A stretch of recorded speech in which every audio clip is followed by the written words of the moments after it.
नमस्कार। डिजाना न्यूज के खास कार्यक्रम सेहत में आपका स्वागत है। मैं हूं डॉक्टर प्रतीक श्रीवास्तव। यूँ तो होम्योपैथी लगभग 250 साल पुरानी पैथी है, पुरानी विधा है। जर्मनी में सबसे पहले डॉक्टर हैनीमन ने इसकी शुरुआत की थी, लेकिन अब समय के साथ होम्योपैथी के स्वरूप में भी बदलाव आ रहा है। अब ज़्यादातर बात एग्रेसिव होम्योपैथी ट्रीटमेंट की हो रही है, और जब बात एग्रेसिव होम्योपैथी ट्रीटमेंट की होती है, जब बात एडवांस्ड सुपर स्पेशलिटी ट्रीटमेंट की होती है, तो सेंट्रल इंडिया में जो नाम हमारे जहन में उभर कर आता है वो है डॉक्टर अर्पित चोपड़ा जैन का। पिछले 21 वर्षों से डॉक्टर अर्पित चोपड़ा जैन होम्योपैथी का ट्रीटमेंट कर रहे हैं, और इनकी खासियत ये है कि ये रिसर्च बेस्ड ट्रीटमेंट कर रहे हैं। एक बड़ा भारी डाटा इनके पास है, और वो तमाम 300-350 बीमारियां जिनके बारे में ये कहा जाता था कि ये होम्योपैथी से ठीक होती ही नहीं हैं या हो ही नहीं सकती हैं, उन बीमारियों को भी और उनके कई मरीज़ों को उन्होंने स्वस्थ किया है, शिफा अता की है, सेहत दी है। डॉक्टर अर्पित चोपड़ा हमारे साथ मौजूद हैं। पिछले 21 वर्षों से प्रैक्टिस कर रहे हैं। इंदौर से उन्होंने BHMS किया, लेकिन अपनी MD उन्होंने औरंगाबाद यूनिवर्सिटी से की है। डॉक्टर चोपड़ा, आपका बहुत स्वागत है। Thank you sir. मैं सबसे पहले तो ये जानना चाहूँगा कि पुरानी होम्योपैथी, जिसका जनक हैनीमन साहब थे जर्मनी में 250 साल पहले, और अब 2026 में जो होम्योपैथी जिसका के तहत आप इलाज कर रहे हैं, जिसको कहा जाता है कि जो आपके संस्थान का नाम भी है आरोग सुपर स्पेशलिटी मॉडर्न होम्योपैथी, तो किस लिहाज में पुरानी होम्योपैथी अब किस रूप में, किस तरह से वो मॉडर्न हुई है, सुपर स्पेशलिटी हुई है, और उसमें नए आधुनिक परिवर्तन क्या आए? बिल्कुल सर, और ये क्वेश्चन ना केवल आपका है सर, मैं तो कहूँगा कि ये सभी आम जनता जो हमें सुनने जा रही है उनका भी होना चाहिए। तो निश्चित रूप से जो होम्योपैथी हमें जो मिली थी, जिसको आप कह रहे थे कि जर्मनी से जो आदरणीय डॉक्टर सैमुअल हैनीमन साहब ने जो इन्वेंशन किया था, उसको हम क्लासिकल होम्योपैथी के नाम से वर्ल्ड वाइड जानते हैं। अब इसमें कैसा था कि जो हमें मिला है विरासत में वो है क्लासिकल होम्योपैथी, जिसपे हम स्किन, हेयर या बेसिक जो ट्रीटमेंट है जो होम्योपैथी से रिलेटेड जो क्रॉनिक केस है उसमें हम ज़्यादातर ट्रीटमेंट्स देखते हैं। पर जब बात होती थी, दुनिया में बहुत सारे ऐसे ही फील्ड है जिसमें काफ़ी रिसर्च और इनोवेशन, और इसमें आज भी मेडिकल साइंस बहुत ज़्यादा काम कर रहा है, फिर चाहे वो एलोपैथी सिस्टम हो या दूसरा कोई भी सिस्टम हो। ऐसी कई अन्य बीमारियां हैं जिसमें WHO काफ़ी रिसर्च की कोशिश कर रहा है। 70 से 80% बीमारियां ऐसी है जिसमें आज भी काम करने की बहुत संभावना है।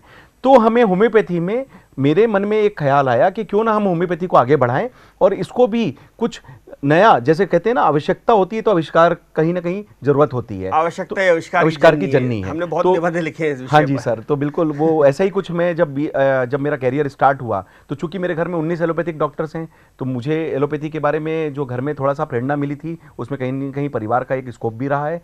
घर में आयुर्वेद फैक्ट्री है, तो ये पता है कि आयुर्वेद में किस तरीके से काम हो सकता है। तो जब ये पढ़ने के बाद, जब मैंने पूरा मेडिकल फील्ड से काफ़ी सारे लोग उसमें रिलेटेड थे, तो उनकी प्रेरणा भी थी।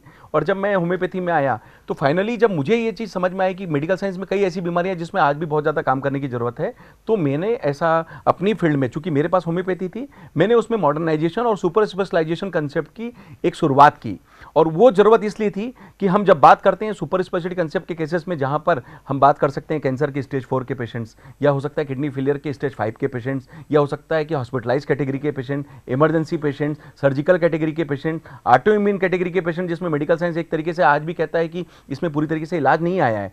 अगर ऐसे पेशेंट हैं, या फिर लाइफ जो स्टाइल प्रॉब्लम्स होते हैं जिसमें जीवन पर दवाई खाने की प्रतिकूलता है, तो क्यों ना हम कुछ ऐसा करें जिसमें होम्योपैथी को हम सुपर स्पेशलिटी कंसेप्ट में उन दवाइयों को उस परिस्थिति के अनुसार जो हमें रिपोर्ट्स मिलती है उसको साइंटिफिक और एविडेंस बेस्ड सिस्टम बनाकर हम लॉन्च करें, और जैसा जरूरत है वैसा पावर का सिलेक्शन करें, ताकि इस बात की पुष्टि ना केवल हम रिस्पॉन्स पे लाएं जो पेशेंट बताए, बल्कि उसकी रिपोर्ट्स में भी कहीं ना कहीं वेरीफाई कर सकें। इस आधार पर जो हमारा एक नया कंसेप्ट जो लॉन्च हुआ, उसको हमने नाम दिया आरोग्य सुपर स्पेशलिटी मॉडर्न होम्योपैथी, जो मेरी क्लिनिक का भी नाम है।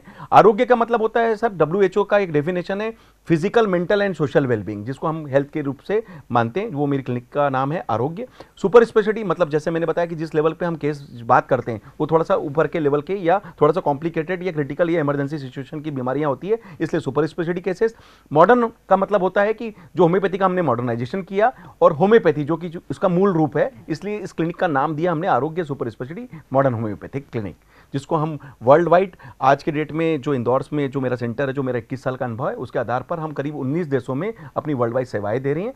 अब जिसमें जो हमसे पेशेंट ऑनलाइन ट्रीटमेंट चाहते हैं वो ऑनलाइन माध्यम से दूसरे देशों से या भारत में जहां जहां से जुड़ना चाहते हैं जुड़ सकते हैं, या फिर एक तरीके से जो हमसे फिजिकली मिलकर सीधा सीधा ऑफलाइन ट्रीटमेंट हमसे लेना चाहते हैं वो इंदौर आकर हमारे सेंटर पर आकर ट्रीटमेंट ले सकते हैं। जंजीरा वाला चौराहे पे जो आपका जो जंजीर वाला चौराहा है, इंदौर न्यू पलासिया में स्थित है, और 21 साल से मेरा क्लिनिक एक ही जगह पर है, इसलिए कोई दूसरी ब्रांच भी नहीं है। और अगर कोई मेरे नाम से अगर कहीं पे कोई कंफ्यूजन होता है, इस चैनल के माध्यम से आपके माध्यम से मैं बिल्कुल मैसेज देना चाहूँगा कि मेरी कोई दूसरी ब्रांच नहीं है, और हमारा पूरा ट्रीटमेंट या तो मेरे साथ चलता है या फिर मेरा ऑनलाइन कंसल्टेशन जो मेरी टीम है जो मेरे साथ कोऑर्डिनेट करती है, उनके माध्यम से हम 19 देशों में सेवा भी दे रहे हैं। क्योंकि आपका रिसर्च ओरिएंटेड काम है, जी सर। रिसर्च बेस्ड काम है। मैंने आपके बारे में जब मैं पढ़ रहा था, रिसर्च कर रहा था, जी तो मैंने देखा कि आपने 300 ऐसी असाध्य बीमारियों पर भी काम किया है, और आप काफ़ी रिसर्च करते रहे। तो मैं इसमें आपकी उपलब्धि जानना चाहता हूँ कि आप अपने करियर में 21 साल का एक लंबा करियर होता है, जी कोई सर, छोटा मोटा जी करियर सर, नहीं होता 21 जी साल सर। का।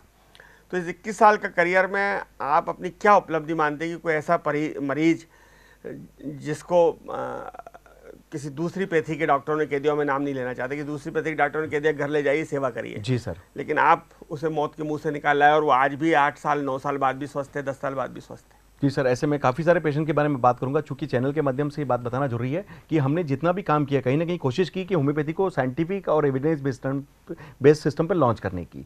तो जितने भी पेशेंट हमारे पास रिस्पॉन्डेड हैं या क्योर्ड है, हमने उनका data, pre and post treatment report, उनके फीडबैक्स और उनकी जो रिव्यू सिस्टम है उसको मेंटेन किया है, और इसी डेटा को हमने वर्ल्ड वाइड, चाहे WHO हो, यूनिसेफ हो, यूनाइटेड नेशन हो, मेडिकल काउंसिल ऑफ इंडिया हो, वर्ल्ड वाइड जितने मेडिकल काउंसिल हैं, हमारा जो CCRH है, central council of research in homeopathy, national commission homeopathy, या जहाँ जहाँ बड़ी बड़ी यूनिवर्सिटीज़, चाहे ऑक्सफोर्ड यूनिवर्सिटी है या दुनिया की और भी बहुत सारी ऐसी यूनिवर्सिटी जिस पे काफ़ी सारी संभावना है इस तरीके के जो एजुकेशन में इस तरीके के नॉलेज को एडॉप्टिबिलिटी की। तो हमारी कोशिश है कि इस डेटा को हम वहाँ पर सबमिट करें और कहीं ना कहीं उसको वेरीफाई करके दुनिया के हित में वापस लाएं। और इसी कड़ी में अगर हम बात करते हैं, अगर हम 3000 पेशेंट के बारे में ज़्यादा तो पूरा नहीं बता पाएंगे, लेकिन अगर आपने जैसा एक क्वेश्चन पूछा कि ऐसे काफ़ी सारे पेशेंट हमारे करियर में हमने देखे हैं जिसमें कह सकते हैं कि जब सब सिस्टम अगर हेल्पलेस हो जाते हैं तो कहीं ना कहीं वहाँ पर अगर पेशेंट हमारे पास आता है तो निश्चित रूप से मेरा ये सबसे पहला प्रयास होता है कि मैं पेशेंट के जगह पर सबसे पहले अपने आप को देखता हूँ।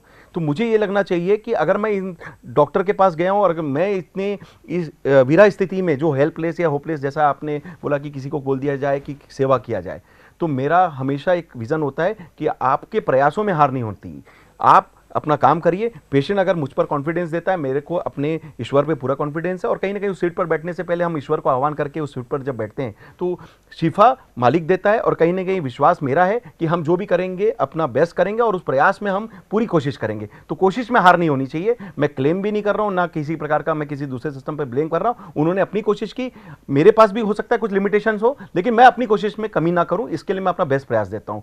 अब अगर बात करते हैं ऐसे कई पेशेंट्स के, समझ लीजिए वेंटिलेटर का कोई पेशेंट हो जो कि हॉस्पिटलाइज कैटेगरी में हो, जो कोमा में हो, अगर ऐसे पेशेंट अगर हमारे पास आए तो पहली बात तो ऐसा कहा जाता है कि होम्योपैथी का हॉस्पिटल के पेशेंट्स का कोई रोल ही नहीं है। तो ऐसे पेशेंट जब हम पे अप्रोच करते हैं तो हम उसको बोलते हैं कि हम आपके हिसाब से जो अस्पताल जाते हैं, मैं अस्पताल जाता हूं, मैं विजिट करता हूं, या फिर जब पेशेंट का जब डेटा हमारे पास आता है हम उन्हें दवाइयां बनाकर देते हैं, और पहले हमारे यहाँ कंसेंट फॉर्म होता है जो हमारे पेशेंट हमारे लिए भर के जाते हैं कि हम जो दवा दे रहे हैं पहले वो हमारे यहाँ से कंसेंट फॉर्म में साइन करते हैं, और फिर हम उन्हें कहते हैं कि आप हॉस्पिटल में जाइए और वहाँ के कंसेंट फॉर्म में साइन कीजिए ताकि बता के दिया जाए। आप कोई भी ट्रीटमेंट किसी भी जगह पर जाकर जब दूसरी सिस्टम पर देते हैं तो निश्चित रूप से मेडिकल कुछ प्रोटोकॉल्स होते हैं जो हमें भी फॉलो करना है और वो भी करवाते हैं। तो पेशेंट्स जब वहाँ पर कंसेंट देता है तो निश्चित रूप से जो हमने जो मदर टिंचर्स और कुछ डाइल्यूशंस को मिलाकर कुछ कॉम्बिनेशन जो हम देते हैं तो निश्चित रूप से पेशेंट को वो कोमा की स्टेज में जब नाक की नली जो आरटी फीडिंग जो उसको एक भरण पोषण या दवाई पहुंचाने का एक माध्यम है, बहुत यातनापूर्ण होती है, वो बहुत जी तकलीफ सर, देती क्योंकि है। पेशेंट तो कोमेटोसिस है तो अनकॉन्शियस स्थिति में है। तो ऐसी स्थिति में जब हम उस दवा को आरटी फीडिंग से देते हैं तो नेचुरल रूप से होम्योपैथी का जो एग्रेसिव ट्रीटमेंट है, जो मेरी क्लिनिक का जो कंसेप्ट है कि हम जो भी करेंगे फास्ट करेंगे, इजी वे में करेंगे, सेफ सिस्टम पे करेंगे। होम्योपैथी स्लो था, इसलिए बदनाम है। जी सर, बदनाम नहीं है, उसमें मैं तो यह है कि लोगों की उम्मीदें ज्यादा है, वो पूरी नहीं हो पा रही थी। होम्योपैथी के बारे में लोग ये कहते हैं, अरे यार बहुत समय लगता है, बड़ा टाइम लगता है, धीरे होता है, स्लो स्लो स्लो उसमें तरक्की होती है, हाँ प्रगति सर, तो होती जो स्लो है उसको तो मैंने चेंज इसलिए करना मैंने बहुत बदनाम जरूरी है। शब्द का इस्तेमाल किया। आप होम्योपैथिक डॉक्टर हैं, आपको बुरा लगेगा, लेकिन लोग तो यही। तो सर सबसे पहले हमने उसी थ्योरी पे काम की कि अगर होम्योपैथी सेफ है तो क्यों ना इसे फास्ट किया जाए। अगर आपके पास जब मालूम है कि केमिकल सिस्टम वाला कोई सिस्टम नहीं है और आपके जो दवाइयों में कोई साइड इफेक्ट नहीं है, आपने ये भी सुना होगा कि होम्योपैथी सेफ सिस्टम है, अगर फायदा नहीं करेगी कोई तो side नुकसान effect भी नहीं नहीं। करेगी, साइड इफेक्ट भी नहीं है, तो कहीं ना कहीं ये होम्योपैथी का प्लस पॉइंट है। अब इसी प्लस पॉइंट के साथ हमने एक और चीज जोड़ दी कि हम इससे सेफ के साथ फास्ट कर देंगे। जैसे कि एलोपैथी, तुरंत आराम देंगे, एलोपैथी फास्ट है लेकिन होम्योपैथी स्लो है। Instant relief. पर एलोपैथी में कई बार क्या होता है, लोग बोलते हैं कि केमिकल लेने के बाद साइड इफेक्ट हो सकते हैं। अगर होम्योपैथी में साइड इफेक्ट नहीं है और अगर हम होम्योपैथी को फास्ट कर देते हैं मतलब तो एक तरीके से आपने, सोने पे सुहागा जैसा मैं काम अगर ये होगा। कहूँ मार्केटिंग की भाषा में कि आपने अपने रिसर्च के जरिए और अपने एग्रेसिव ट्रीटमेंट के जरिए होम्योपैथी को इंस्टेंट रिलीफ 2 मिनट मैगी में तब्दील कर दिया है। सर कोशिश यही रहती, क्योंकि जब जिस केस में हम बात कर रहे थे उस टॉपिक को पूरा करता हूं कि कोमा का पेशेंट है, अब वहां पे टाइम नहीं है। अगर मान के चलिए अगर वो पेशेंट हमारे स्टेज पे, अगर उस स्टेज पे उनके रिलेटिव्स अगर हमसे दवा लेते हैं तो हमें भी इतना समय नहीं मिलने वाला कि हम उसे कोई 10 साल 20 साल का ट्रीटमेंट दे सकें। तो अब हमारी कोशिश रहती कि 20 साल का ट्रीटमेंट हम किस तरीके से 20 घंटे या एक तरीके से 4 या 5 या 10 दिन में हम कवर करें। तो निश्चित रूप से उसके लिए जिस हिसाब से उसकी सीवियरिटी दिखती है, जो बॉडी रिस्पॉन्स दिखता है, उसके हिसाब से हम डोज तय करते हैं। और जो नाक की नली आरटी फीडिंग से हम दवा देते हैं, तो जो भी हम डोज देते हैं, अगर उसमें कई ऐसे पेशेंट्स हैं जिनके आधार पे हम कह सकते हैं, मेरे चैनल पे आप जाकर देखेंगे, जो आज भी 9 साल 10 साल बाद भी आज भी खड़े हैं और कहीं ना कहीं उस होम्योपैथी का जो उनको फायदा मिला उसके कारण वो एक तरीके से दूसरा जीवन और ये जो आप जो प्राप्त हुआ उसके लिए वो मानते एग्रेसिव हैं। डोज देते हैं, जी सर, इसका नुकसान नहीं होता कहीं? उसका नुकसान इसलिए नहीं होता क्योंकि जो CCRH है, जो हमारा एक मेडिकल काउंसिल है या एक तरीके से central council on research homeopathy, उसने भी इस बात को अपना जो क्लिनिकल जो गतिविधि उसमें बताया है कि 4 ml पर kg of the body weight अगर हम टिंचर्स का यूज करते हैं होम्योपैथी में, जिसको हम फास्ट करने की कोशिश करते हैं, वहां तक आप ले सकते हैं सेफ सिस्टम के हिसाब से। तो वो काफी बड़ा डोज है। पर चूंकि होम्योपैथी में अवेयरनेस और एक तरीके से जो कह सकता हूं कि अनुभव, सबका अपना अपना अनुभव होता है, और चूंकि हमें लिख के जो मिला है वो है 5 बूंद 10 बूंद 20 बूंद एंड हायर। एंड हायर की कोई डेफिनेशन अभी तक क्लियर नहीं है होम्योपैथी में, पोसोलॉजी में एंड हायर का डेफिनेशन आज तक क्लियर नहीं है। हमें ये क्राइटेरिया अभी पता चला कि 4 ml पर kg बॉडी वेट तक भी दिया जा सकता है। उस आधार पर तो ये डोज मैं जितना दे रहा हूं उससे भी और ऊपर जा सकता है। फिर भी मेरा अनुभव ये कहता है कि जो 21 साल का अनुभव है कि जिस तरीके से जैसे पेशेंट हमें सब सिखाता है, अगर हम 60 बूंद देते हैं, हमें कई बार रिजल्ट उतने एक्सपेक्टेड नहीं मिले, पेशेंट की उम्मीदें ज्यादा है और उसकी रिपोर्ट्स की सीवियरिटी ज्यादा है, हम उस डोज को 120 बूंद तक ले जाते हैं। अगर और ज्यादा तकलीफ लगती है तो हम 240 जाते हैं, लगता है तो हम उससे ऊपर भी जा सकते हैं। तो चूंकि अब मैं इस लेवल पे आके आपको 21 साल बाद बता सकता हूं कि कहीं ना कहीं होम्योपैथी में डोज बढ़ाने का फायदा मिलता है और बिना साइड इफेक्ट और बिना परहेज का ट्रीटमेंट जब हम देते हैं तो निश्चित रूप से तो लोगों को चलिए मैं उसका आपसे फायदा अगर ज्यादा मिल पाता है। 21 साल के अनुभव का निचोड़ आपसे पूछूं जी सर, कि भाई ये होम्योपैथी की आज की सबसे बड़ी जरूरत क्या है? होम्योपैथी का आज की ज्यादा जो सबसे ज्यादा उम्मीद है लोगों का है कि होम्योपैथी को सभी प्रकार के केसेस में एडॉप्टिबिलिटी लाना और उसके लिए उसे फास्ट लाना बहुत ज्यादा जरूरी है। तो फास्ट ट्रीटमेंट करने के लिए होम्योपैथी को जब मेडिकल एविडेंस बेस्ड सिस्टम पर हम जब लाते हैं तो कहीं ना कहीं लोगों को ट्रस्ट बढ़ेगा। अगर मैं 3000 पेशेंट का डेटा देता हूं तो निश्चित रूप से वो एक व्याख्या होती है कि इस तरीके से जब हम प्रैक्टिस करते हैं और अपने अनुभव के आधार पर जब ये डेटा लोगों के पास पहुंचता है तो उन्हें एक विश्वास बैठता है कि होम्योपैथी क्रिटिकल केसेस में भी काम कर सकती है, इमरजेंसी केसेस में भी डील किया जा सकता है, सर्जिकल कैटेगरी में भी आप सर्जरी बचा सकते हैं। तो ये जो विश्वास दिलाने का काम एक दिन में नहीं हो सकता, कहीं ना कहीं वो मेरी 21 साल की मेहनत है। और निश्चित रूप से इस 21 साल की मेहनत में ये कह सकता हूं कि मेरी एक थीम है सर कि असंभव से संभव का प्रयास। मैं असंभव जो हमें मिला है उसको संभव करने के लिए प्रयास जो कर रहा हूं उसमें कमी नहीं है, और उसी प्रयास का नाम है वो कहीं ना कहीं 3000 पेशेंट का डेटा जो हम कह सकते हैं कि होम्योपैथी से जो हमने प्राप्त किया है। और अब होम्योपैथी में असंभव कुछ भी नहीं है।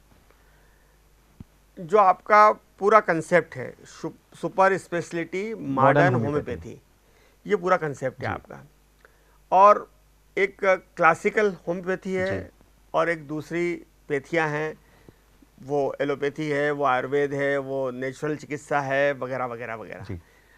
कुछ लोग तो चुंबक से भी इलाज कर लेते हैं, कुछ लोग जो है वो नेचुरोपैथी से भी इलाज कर लेते हैं, नीम का दातून से भी कर लेते हैं। वो सब अच्छी है, सब योग्य है, मैं सबका सम्मान करता हूँ, मेरे मन में किसी के प्रति कोई दुर्भावना नहीं है। लेकिन मैं ये जानना चाहूँगा, मेरी उत्सुकता है कि सुपर स्पेशलिटी मॉडर्न कंसेप्ट और पुराना कंसेप्ट में क्या अंतर है, और कैसे बेहतर है सुपर स्पेशलिटी? नहीं बिल्कुल सर, मैंने वही बात शुरू वाले क्वेश्चन में भी बताई थी कि क्लासिकल होम्योपैथी में हम जो बेसिक बीमारियों पे काम कर रहे थे उस पे लिमिटेशंस ऑफ होम्योपैथी पे काम करने की बहुत ज़्यादा ज़रूरत थी।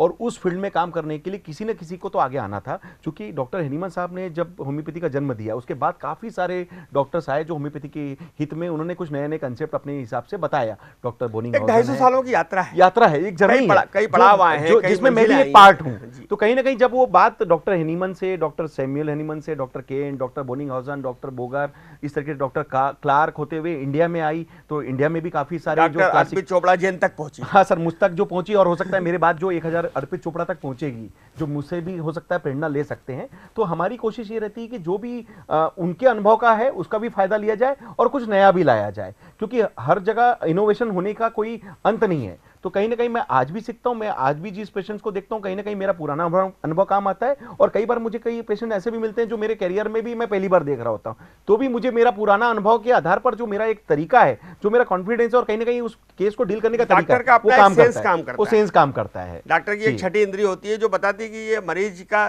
किताब में ये लिखा है, ये इलाज लेकर आया है, इस दवा में ये बात है, लेकिन उस डॉक्टर का अपना एक सेंस कहता है कि नहीं यार इसको ये चीज़ देना चाहिए, इससे फर्क पड़ेगा, भले ही इसकी दवाई ये नहीं है, प्रिस्क्राइब्ड दवाई ये नहीं है। और कई बार मेरे बहुत सारे डॉक्टर मित्र हैं और मेरी फैमिली में डॉक्टर हैं, मैंने पाया कि वो जो सेंस है वो अद्भुत होता है, वो ईश्वर द्वारा दिया गया, वो ईश्वर ही दे सकता है, वो काम बहुत और कहीं ना होता है। कहीं ईश्वर की कृपा से वही 3000 पेशेंट का जो डेटा इकट्ठा है, मैं भी मानता हूं कि मेरे हाथ से जो भी अच्छा हुआ है वो कहीं ना कहीं उनकी देन थी। और उसके लिए कहीं ना कहीं हमारा प्रयास भी वही था कि हम कुछ अब ऐसा करेंगे जो लिखा नहीं है, हो सकता है कि हमने पढ़ा भी ना हो, और हो सकता है कि उस पेशेंट के लिए आप कुछ नया करने की जरूरत है, अनुभव जनित है। तो हाँ, तो सिंपल सी बात है सर, जैसा जरूरत वैसा पावर। इस आधार पर हमने जो सुपर स्पेशलिटी बनाया उसमें हम बड़े केसेस डील कर पा रहे हैं। अब आपने पूछा अंतर क्या है, तो उसमें अगर हम बेसिक केस डील कर रहे हैं तो इसमें हम एग्रेसिव केसेस भी डील कर पा रहे हैं। हम कैंसर के लास्ट स्टेज में बेहतर कैसे है, मैंने ये भी पूछा। बेहतर इसलिए भी है कि होम्योपैथी को बेहतर करने के लिए हमें जैसा जरूरत है वैसा पावर, जब हमने इस थ्योरी पे काम किया तो हमें वो रिजल्ट मिले। जैसे कि कैंसर में कोई 9 सेंटीमीटर की गठान है, किसी की 5 सेंटीमीटर की गठान है, 2 बार ऑपरेशन हो चुका है, वापस रिकरेंस हो चुका है, chemo, radiation, surgery, immunotherapy, target therapy सब करने के बावजूद पेशेंट अगर फेलियर अवस्था में हमारे पास आता है तो निश्चित रूप से उसके पास जीवन की कुछ अवधि शेष है, अगर ऐसा बता दिया जाए तो वो पेशेंट हमारे लिए बड़ा चैलेंजिंग होता है। और ऐसे केसेस में हम होम्योपैथी सुपर स्पेशलिटी कंसेप्ट से ऐसे काफी सारे पेशेंट हैं जिनकी ट्यूमर्स को डिसॉल्व करके कीमो, रेडिएशन, सर्जरी, इम्यूनोथेरेपी या टारगेट थेरेपी जैसा काम केवल होम्योपैथी की दवाइयों से पास करके। मैंने तो आपके बारे में सुना कि कुछ पेशेंट्स को ये कह दिया गया है कि भाई आप घर ले जाइए, सेवा करिए। सर मेरा कहना है कि 10-12 साल से उनकी सेवा करवा रहे हैं, बढ़िया के माध्यम से पूरा मैसेज है कि ना सेवा करना है, मैं तो बोल रहा हूँ कि पूरी सेवा करनी है और जो देना है ईश्वर को देना है, हमारे प्रयासों में कमी नहीं होना चाहिए। 9 सेंटीमीटर की गठान को डिसॉल्व करके लोग आज भी खड़े हैं।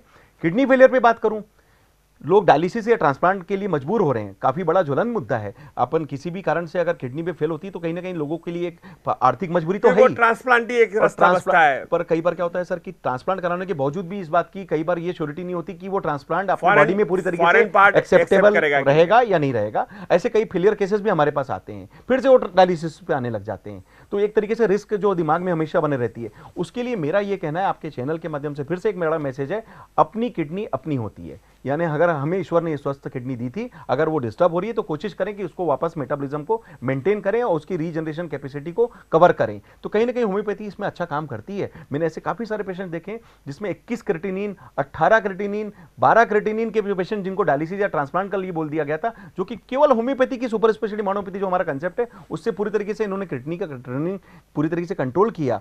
और एक होता है क्योर जिसमें हम पूरी तरीके से कंट्रोल कर लेते हैं, एक होता है ऑप्टिमम टू क्योर, हम जितना कर लेंगे वो भी अच्छा है, कम से कम उसको डायलिसिस या ट्रांसप्लांट से बचा लेंगे। तो ऐसे काफी सारे पेशेंट हैं जो बिना डायलिसिस या बिना ट्रांसप्लांट के आज भी बिना हमारी दवाइयों के भी स्वस्थ जीवन जी रहे हैं। तो कहीं ना कहीं वो उनके लिए एक होम्योपैथी से जो उम्मीद थी वो हमने पूरी की। इसी तरीके से हम सर्जिकल पेशेंट्स में जब बात करते हैं तो ऐसे कई पेशेंट हैं जो ब्रेन ट्यूमर के लिए जो सर्जरी कराते हैं या काटने के बावजूद भी जब रिकरेंस होता है तो हर बार ब्रेन ट्यूमर के लिए आपको ऑपरेट करना पॉसिबल नहीं होता। गॉल ब्लैडर के स्टोन में बात करें तो वहाँ पूरे तरीके से सर्जरी बताई जाती है। ऐसे कई बच्चेदानी में गठान, छाती में गठान, एवीएन के केसेस या एक तरीके से और भी कई अन्य प्रकार की सर्जिकल, जैसे कि इनफर्टिलिटी में बात करें तो फैलोपियन ट्यूब की ब्लॉकेजेस होते हैं, उसके लिए भी कई बार सर्जिकल जो इंटरवेंशन है उसके ऊपर सामना करना पड़ सकता है। तो ऐसे कई जब सर्जिकल केसेस हमारे पास आते हैं तो मेरी कोशिश ये होती है कि अगर होम्योपैथी में हम सुपर स्पेशलिटी कंसेप्ट यूज करें तो जो डोज बढ़ाते हैं और उस अनुपात में हम जब दवा देते हैं तो क्यों ना हम ऐसा कुछ प्रयास करें कि इसकी सर्जरी बचाई जाए।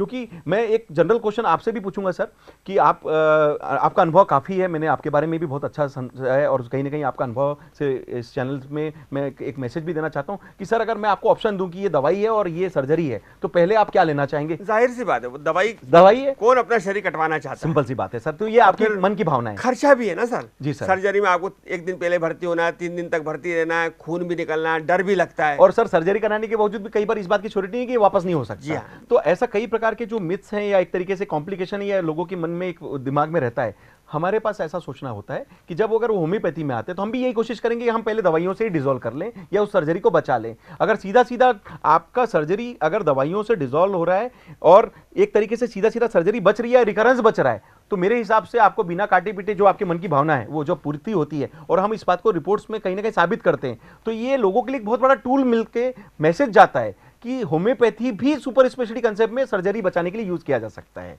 तो कहीं ना कहीं अंतर यह है सर कि जो सुपर स्पेशलिटी है उसमें फायदा यहां मिल रहा है लोगों को कि जिन केसेस में होम्योपैथी में आसानी से लोग ट्रस्ट नहीं कर पाते थे, उसमें इस कंसेप्ट के आधार पर जब हम डेटा देते हैं, इस मायने में होम्योपैथी बेहतर भी हो रही है। बेहतर हो रही है। ऑटो इम्यून कैटेगरी में अगर जब आप बात करते हैं तो ऑटो इम्यून कैटेगरी पूरी वर्ल्ड की एक बहुत बड़ी ज्वलंत समस्या है। एक तरीके से मैं कह सकता हूं कि इनक्योरेबल कैटेगरी में उसका नाम आता है। कई फाइब्रोमियल्जिया, एंकोलाइजिंग स्पॉन्डिलाइटिस, रूमेटॉइड आर्थराइटिस, सोराइसिस, जिसमें आपकी बॉडी के अंदर जो है वो खराब इम्यूनिटी है वो आपके अगेंस्ट चले जाती है या आपको रिस्पॉन्ड नहीं कर पाती है और उल्टा काम करने लग जाती है। तो आईबीएस ऐसा कुछ बोलते हैं। आईबीएस भी जो मेडिकल साइंस में गैस्ट्रिक ऑटो इम्यून केस का एक उदाहरण हो सकता है। सिलिक डिसीज आपका ऑटो इम्यून केस है जो कि गैस्ट्रिक सिस्टम में, ऐसे हर सिस्टम में कुछ ना कुछ ऑटो इम्यून केसेस होते हैं। सोराइसिस है, पार्किंसम है, एमएनडी है जो न्यूरोलॉजिकल कैटेगरी में। अभी आपने सुना होगा मस्कुलर डिस्ट्रॉफी जो बहुत बड़ा केस पूरे इंडिया में कई बार 9 करोड़ से लेकर 8 करोड़ रुपए का इंजेक्शन 9 करोड़ 18 करोड़ ऐसे भी कई बार हम लोगों ने कॉन्ट्री करके कई लोगों की मदद करने के लिए पूरे इंडिया ने कॉन्ट्रीब्यूट किया। तो निश्चित रूप से ये ऑटो इम्यून कैटेगरी का केस है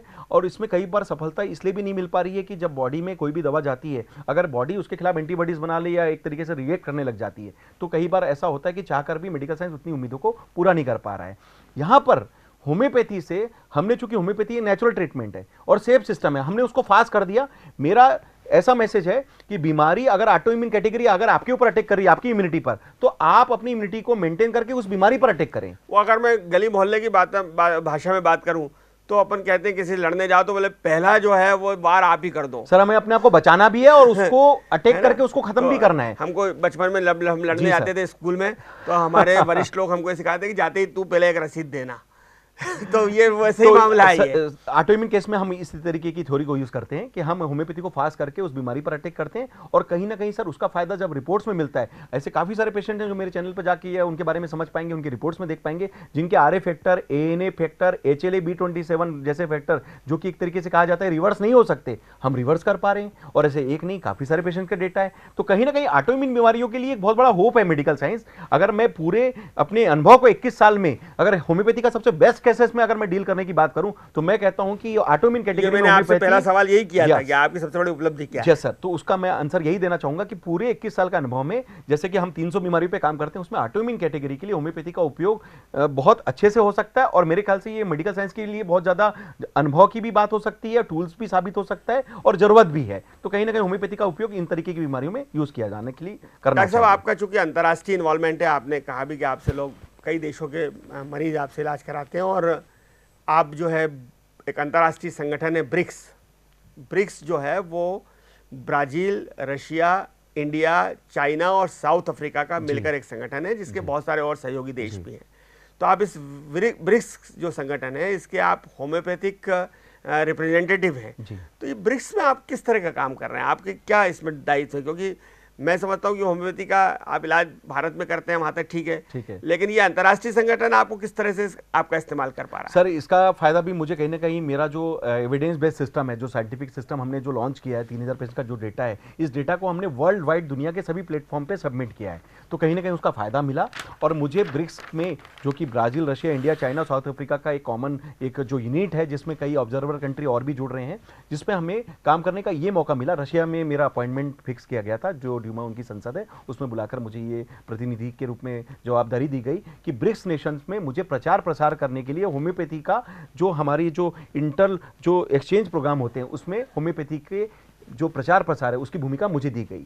तो कहीं ना कहीं ये मेरा दायित्व है कि जो इंडिया से हम सुपर स्पेशलिटी कंसेप्ट पे बात करते हैं, या जो मेरी क्लिनिक का जो हम कोशिश कर रहे हैं कि हम वर्ल्ड वाइड जो 19 देशों को ट्रीटमेंट दे रहे हैं, उस तरीके की विधि दुनिया के अन्य देशों के लोगों के डॉक्टर्स के पास भी जाए। और कहीं ना कहीं भारत के माध्यम से हम इस मैसेज को इसलिए अच्छे से दे सकते हैं क्योंकि वर्ल्ड वाइड जो होम्योपैथी की प्रैक्टिस है वो इंडिया में सबसे ज़्यादा है, और इंडिया में सबसे ज़्यादा डॉक्टर्स भी हैं। तो कहीं ना कहीं सबके पास अपना अपना अनुभव है। मैं ये नहीं कहता कि मैं केवल अपना अच्छा अनुभव दे सकता हूं, मैं बोल रहा हूं इंडिया में ऐसे काफ़ी सारे डॉक्टर्स हैं जो और भी अच्छा अनुभव बता सकते हैं। लेकिन चूंकि मेरे पास ये जवाबदारी, तो मैं पूरी कोशिश करता हूं कि होम्योपैथी को वर्ल्ड वाइड इन कंट्रीज़ पर जाकर, मैं अभी पिछले महीने मैं चाइना गया, उसके पहले मैं रशिया जा गया, फिर मैं ब्रिटेन गया, मैं यूनाइटेड नेशन गया, अमेरिका में गया। इस तरीके से मैं जहाँ जहाँ जिन जिन कंट्रीज़ में विजिट करता हूँ, मेरी पूरी कोशिश के प्रचार प्रसार के प्रचार प्रसार में उन जगह पर जाकर बताता हूँ और बताने की कोशिश करता हूँ कि होम्योपैथी, जिसको कई बार कुछ कंट्रीज में इसलिए फंडिंग रोक दी गई। मैं आपसे सवाल करूंगा कि फिर आप जो है वो जो आपके पास डाटा भी है,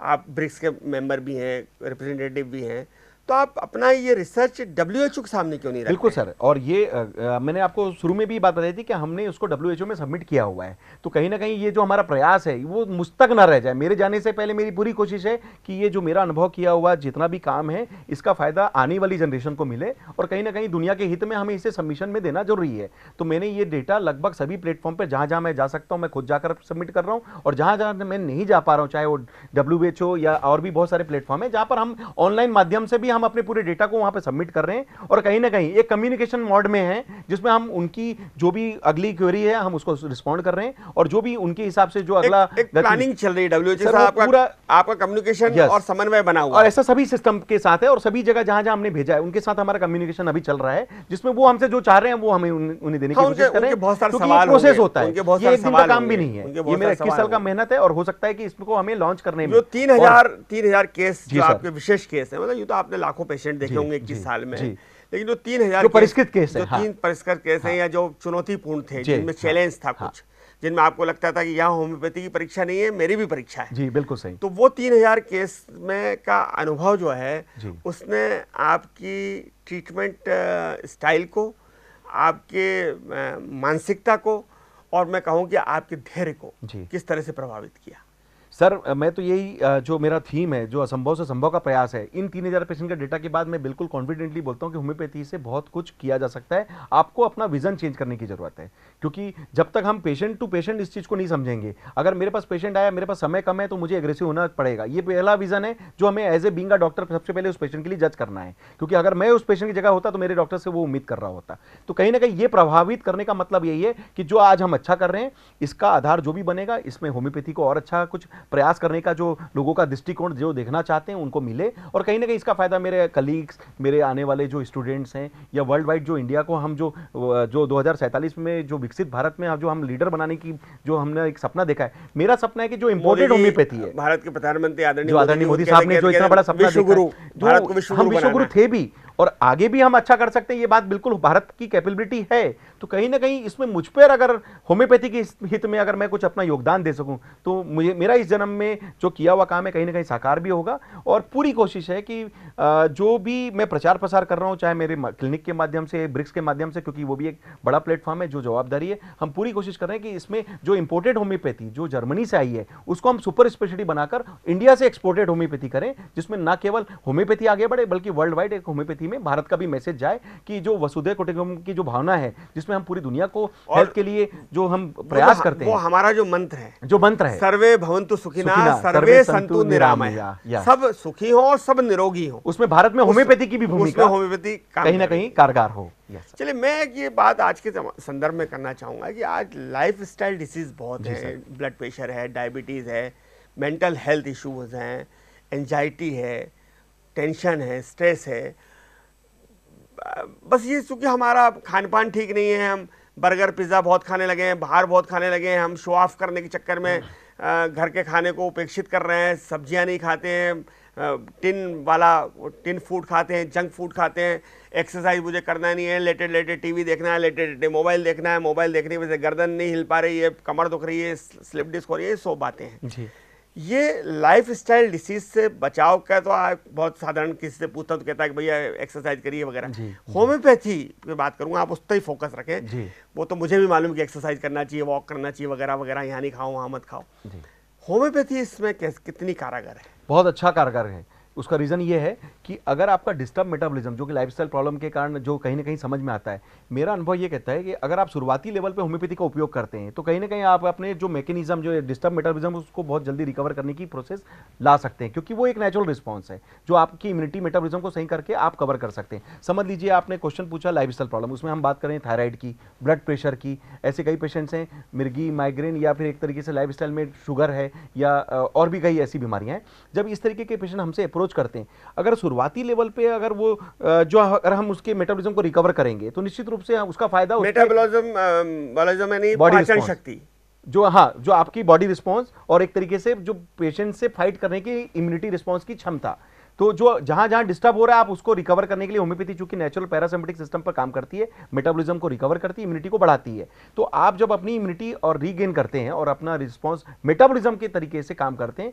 तो ना केवल इसकी पुष्टि आपके रिस्पांस में मिलेगी, बल्कि मेरा कहना है कि आपके लाइफस्टाइल प्रॉब्लम के साथ जो रिपोर्ट्स आपके जो सफर होते हैं, अगर थायराइड बढ़ा हुआ है तो आप थायराइड को कंट्रोल करने में देख सकेंगे, शुगर बढ़ा है तो शुगर को कंट्रोल करने में देख सकेंगे, अगर मिर्गी माइग्रेन है जिसमें लोग जीवन भर दवा खाने के लिए मजबूर होते हैं उसको आप शुरुआती लेवल पर अगर मेंटेन कर लेते हैं तो आपको जीवन भर की जो एक तरीके से जो कहते हैं ना डिपेंडेंसी, ड्रग डिपेंडेंसी वाला जो सामना करने की मजबूरी आ रही है उसको आप काफी हद तक बचाने के लिए शुरुआती लेवल पे जो ट्रीटमेंट है उसका फायदा ले सकते हैं। अगर किसी कारण से कोई पेशेंट आगे बढ़ जाता है या कई बार हो सकता है 10 साल 5 साल बाद आता है तो निश्चित रूप से ऐसे पेशेंट्स के लिए मेरा एक और मैसेज है कि हम स्टेप बाय स्टेप आपका बैकअप लेते हैं, आपके जो डोजेस हैं रिस्पॉन्स और रिपोर्ट को देखकर धीरे धीरे टेपर डाउन करते हैं, तब आप उस लेवल पर आ पाते हैं। टेपर डाउन में धीरे धीरे कम कर पाते, क्योंकि वो अल्टीमेटली हम साइंटिफिक एविडेंस बेस्ड सिस्टम पर जब काम करते हैं तो हर चीज का डेटा होता है। तो जब पेशेंट रिपोर्ट 6 महीने पहले आए तब आपकी शुगर 200 रहती थी, अब आपकी 140 रह रही है, तो फिर वो तो उसका मतलब है कि आपको जो एक्जिस्टिंग डोज है वो आपको कम करना है, नहीं तो आप और ज्यादा हाइपोग्लाइसीमिया में जाने वाले हैं। तो इसका मतलब है कि आप जब डोज कम करेंगे तो आपका मेटाबॉलिज्म वापस मेंटेन होता जाएगा।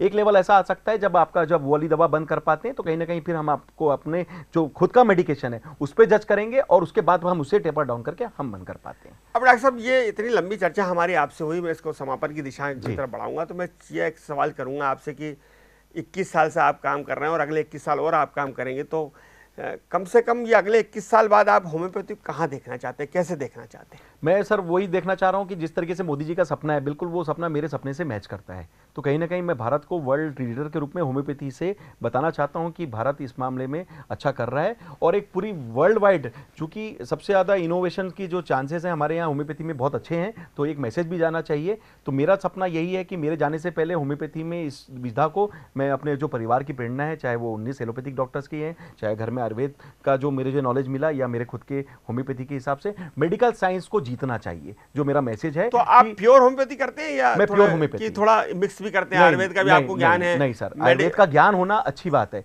एलोपैथी का ज्ञान होना और अच्छी बात है, लेकिन इनका अनुभव जो है मुझे मिला है, जो मेरे विरासत में मुझे मिला है, उस अनुभव को मैं अपने होम्योपैथी के साथ मिलाकर मैं जो दवा देता हूं वो होम्योपैथी होती है, वो प्योर होम्योपैथी। पर होम्योपैथी के डोजेस वो नहीं है जो 5 बूंद 10 बूंद जो हमें सिर्फ बताया गया था, जिसमें ऊपर बहुत सारे काम करने की जरूरत थी, जिसको हमने कई बार पहचान नहीं कहा कि आप एग्रेसिव ट्रीटमेंट समझ लीजिए। ये एक पेन है, ये दूसरा पेन है, तीसरा पेन है, चौथा पेन है और ये पांचवा पेन है, ऐसा हमने अगर मिलाकर अगर मान लिया होम्योपैथी अलग अलग 5 दिशा है, तो मैं अगर इसको मिलाकर एक जैसे एक हथौड़े के जैसे यूज करता हूं तो कहीं ना कहीं होम्योपैथी भी पावरफुल तरीके से यूज की जा सकती है। ये मेरा मैसेज है और यही मेरी थीम भी है कि होम्योपैथी में हम एक मैसेज देना चाहते हैं वर्ल्ड वाइड कि जीवन जीना है, काटना नहीं है। तो अगर आपको कोई बीमारी अगर किसी कारण से पता चलती है, पता चल भी गई है, तो आपका पूरा राइट है कि आप मेडिकल साइंस से उससे जीतें, फिर चाहे उसमें होम्योपैथी ही आपके लिए क्यों अच्छा ना काम करे। और सभी तरीके से मिलकर एक डॉक्टर और एक पेशेंट मिलकर अगर प्रयास करते हैं तो कहीं ना कहीं मेरे सोचना है कि मेडिकल साइंस वहाँ पर जीतता है और न केवल होम्योपैथी आगे बढ़ेगी बल्कि मेडिकल साइंस जीतेगा तो कहीं ना कहीं किसी का परिवार चलेगा। जब हम पेशेंट को फिजिकली ठीक करेंगे तो मेंटली कॉन्फिडेंट होगा, मेंटली कॉन्फिडेंट होगा तो समाज में फिर से खड़ा होगा। तो जो WHO की एक्चुअल डेफिनेशन है फिजिकल, मेंटल और सोशल वेलबींग, वो हम उस परिवार को जो देने के लिए प्रेरणा है 20 साल बाद वो देखना चाहते हैं। Yes sir. तो एक बहुत आखिरी संदेश कि आपकी जो नई पीढ़ी के डॉक्टर्स हैं, चाहे वो होम्योपैथी के हों या दूसरे बच्चे हैं, उनको उनके लिए आप क्या संदेश देना चाहेंगे? मेरा यही संदेश देना है कि जिस थीम को मैं फॉलो करता हूं कि जीवन जीना है, काटना नहीं है, हमारे पेशेंट्स के लिए वो फॉलो सभी कराएं और निश्चित रूप से वो असंभव को संभव करने का जो प्रयास है उसमें कोई कमी ना रखें। एक डॉक्टर के रूप में आपको वो सीट मिली है जिसमें ईश्वर कहीं ना कहीं शिफा देता है, और मैं ये मानता हूं कि हम ईश्वर तो नहीं है, लेकिन उस ईश्वर सीट से कम भी नहीं पर है। ईश्वर से, चूंकि लोगों की उम्मीदें हमसे, आप ये मानते हैं कि हम डॉक्टर ईश्वर नहीं, लेकिन मैं ये मानता हूं कि डॉक्टर ईश्वर भले ही ना हो पर ईश्वर से सर, कम भी नहीं ये है। आपका बड़प्पन है, सम्मान है, और कहीं ना कहीं पेशेंट हमसे उतनी उम्मीद भी करता है, तो कहीं ना कहीं उस सीट पर बैठने के लिए हमें अपना प्रयासों में कमी नहीं करना है, और कहीं ना कहीं उनकी उम्मीदों को पूरा करने के लिए आपको अपना विजन न केवल लिखा हुआ है उतना पढ़ना है, बल्कि वो भी लाना है जो कहीं ना कहीं हो सकता है उस पेशेंट के उससे लिए आगे की कुछ सोच, नया सोच, उससे आगे की सोचना है। क्योंकि सोच से ही हम कुछ करेंगे। अगर हम सोचेंगे नहीं तो कुछ करेंगे नहीं, और करेंगे नहीं तो कभी नहीं पाएंगे। मैंने 21 साल पहले ये सोचा था कि मैं कुछ नया करूंगा, इसीलिए आज मैं कुछ कर रहा हूं। कहीं ना कहीं मैंने उसको किया है, सोचा है, किया है, तो आज कहीं ना कहीं मैं पाके आपको बता पा रहा हूं कि इसे कर सकते हैं। बहुत धन्यवाद डॉक्टर अर्पित चोपड़ा जैन। ये सही है कि ईश्वर, डॉक्टर ईश्वर तो नहीं है, लेकिन ईश्वर से कम भी नहीं है। और अगर मैं कहूँ कि हम सब धरती पर ईश्वर का अवतार अगर किसी को मानते हैं तो वो डॉक्टर को ही मानते हैं। डॉक्टर के हाथ में सेहत है, शिफा है। और डॉक्टर अर्पित चोपड़ा जैन ने बिल्कुल ठीक कहा कि असंभव के विरुद्ध जो लड़ाई लड़ी जानी है, उसी को जो है वो होम्योपैथी के ज़रिए आगे बढ़ाने की कोशिश कर रहे हैं, क्योंकि असंभव कुछ भी नहीं है। असंभव को संभव बनाने की कला ही जो है वो चिकित्सा विज्ञान है, और डॉक्टर अर्पित चोपड़ा वही काम कर रहे हैं। और जिस तरह से उन्होंने एग्रेसिव होम्योपैथी को बढ़ावा दिया है, और उसका जिक्र भी वो कर रहे हैं, WHO तक बात गई है, ब्रिक्स के पास गई है, अंतर्राष्ट्रीय स्तर के चिकित्सक हैं, और अंतर्राष्ट्रीय स्तर पर इस बात को जाया जा रहा है कि super speciality modern homeopathy theory क्या है। तो जब ये हम लोग समझ जाएंगे तो निश्चित रूप से बहुत सारी शल्य क्रियाओं में, ऑपरेशंस में कमी आएगी।